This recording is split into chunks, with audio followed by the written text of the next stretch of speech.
আমার পেছনে এই যে শুয়ে থাকা ছেলেটাকে দেখতে পাচ্ছ, যে হসপিটালের বেডে শুয়ে আছে, এটা আমার বড় ছেলে। আর এইদিকে এইটা হচ্ছে আমার মেজো ছেলে, এইটা ছোট ছেলে।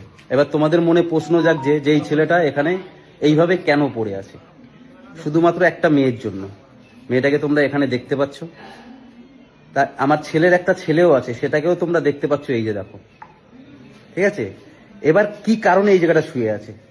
এর বউ মানে আমার বৌমা আজ ভোরবেলা অন্য কারোর হাত ধরে পালিয়ে গেছে, বোঝা গেল? তো এবার মেসেজটা তার জন্য।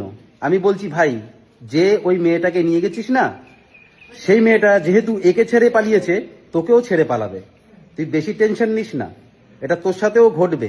কারণ এই সমস্ত মেয়ে ছেলে ঠিক এই টাইপের।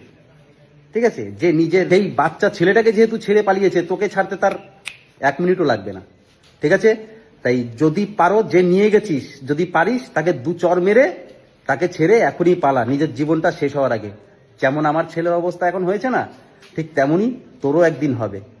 চিন্তা নিস না, হবে। কারণ ঘড়ির কাঁটা ঘোরে, আর 1 মাঘে শীত যায় না, মাঘ মাস প্রতিবার ঘুরে আসে। তাই যে নিয়ে গেছিস সে এখনই বেঁচে যা। ঠিক আছে, আর ওই মেয়েটার ফ্যামিলিকে বলছি যে তোরাও বিহার পালিয়ে যা। আমি সঞ্জয় বাগচি, যদি আমি যাদবপুরে আসি, ওই গোপালনগরে, তাহলে তুই পালাবারও সময় পাবি না। ঠিক আছে, তোরা সব জানিস, তোরা হচ্ছিস 1 নম্বরের শুয়োরে বাচ্চা। এই ভিডিওটা যারা যারা দেখছো, যতটা পারো শেয়ার করে দাও, যাতে কোনো মেয়ে তার নিজের বাচ্চার সাথে অন্তত এটা না করতে পারে। আমার ছেলেকে ছেড়ে গেছে, আমার কোনো টেনশন নেই। আমার ছেলে আপাতত, আমি একে ঠিক করে নিয়েছি আপাতত, কিন্তু ওই মেয়েটা যার কাছে যাবে তাকেই কিন্তু এই অবস্থাটাই তার হবে। তাই সময় থাকতে ভাই বেঁচে যা।